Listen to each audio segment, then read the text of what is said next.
For our United Way Spotlight of the Week, I'm joined by Tracy Holland from the Canadian Institute for the Blind. Welcome, Tracy. You know, I grew up in a generation where if someone had a blind child, they shuffled them off to a special school and you didn't really hear too much about them. A lot of things have changed. You didn't see too many people who were sight impaired even walking around, but now it's a fairly common thing. So a lot of things have changed in all those years. What are the changes you're still seeing going on?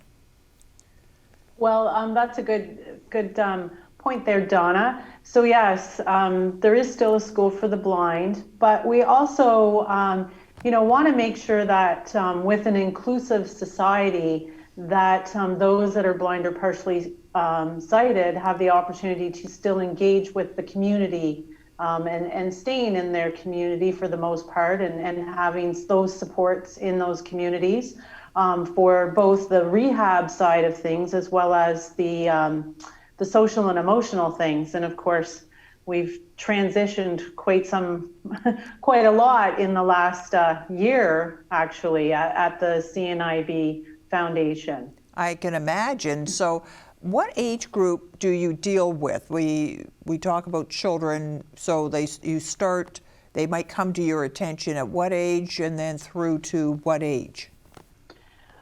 So yes, we certainly do provide supports and opportunities to children and youth, kind of six and up.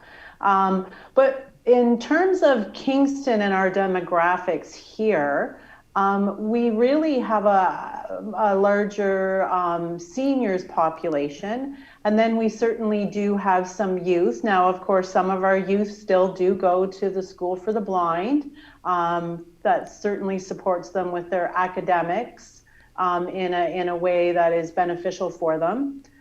So yeah, we've got the whole spectrum of supports that we offer. I remember someone I knew, this was quite a few years ago, but I just assumed he could read braille, and he couldn't. He said, no, there's no need to anymore. Is that true? Well, I have a colleague that's an independent living specialist for vision loss rehab who says that, depending on your eye condition, braille is another tool to use. So certainly for those that are totally blind, braille is their major way of communication. And yes, we see technology, and technology certainly has some great opportunities. So someone who is partially sighted, depending on their eye condition, they may be able to use large print or special magnifiers and CCTVs to allow that magnification to change and increase. And so yes, just like Siri on your phone, you can ask it questions. So if you have Google, you can ask it questions, so you don't have to read, as well as there are magnifiers on Android and iPhones, which has been a huge opportunity for the CNIB and those of our participants who are blind or partially sighted, having those opportunities for accessibility. And I'm just thinking, books in the library, you can often get them in large print, and the other, described video on TV shows, where a voice chirps in and describes what's going on the screen for someone who can't see, so they could follow the plot and understand where everybody's moving and what everybody's doing. And I think, wow, what a smart idea.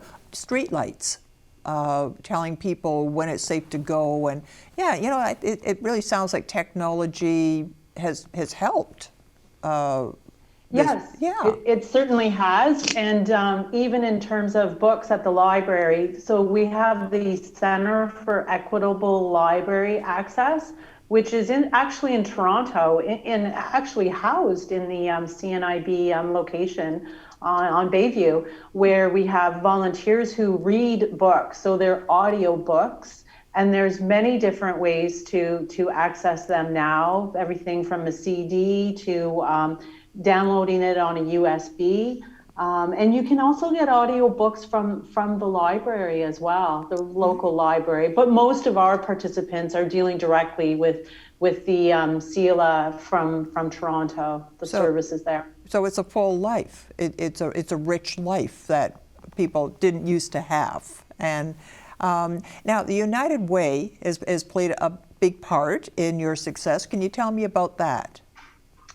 Well, so the United Way has supported us from our infancy. We were actually one of the first United Way member agencies, and certainly that really has a lot to do with where we are today and the participants that we're able to support in so many ways. So as you know, the United Way looks at the local needs and how to make a difference in people's lives. And they certainly have afforded the CNIB the opportunity to do that. So everything from supporting our virtual programs that we're running now, everything, can you imagine playing bingo online virtually through your phone?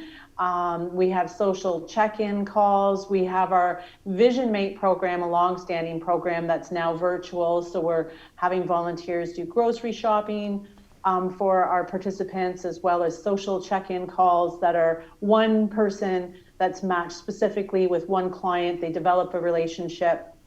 So the United Way, is continuing to support us with that, as well as our technology program. And just recently, with the support of the United Way and Bell, we've been able to give a few phones to some of our participants who it's a life changer to have that accessible technology, to have them connect still with the community, to be able to read things and do things that we kind of take for granted every day. I mean, we think a cell phone is something great, but for them, that accessibility is quite something. So along with, of course, the technology comes that technology piece of training someone. It's new and there's a huge learning curve. So also having the support from staff and volunteers around supporting participants with learning how to use that technology, because some of our participants have never had a cell phone before. So here you are, 80 years old, and you've got to learn all this new technology. My goodness. Right, that's a learning curve for sure. This is wonderful. I've learned a lot. I had no idea there was so many different avenues open to you, and continued success. Thank you so much for being with us. Thank you so much, Donna.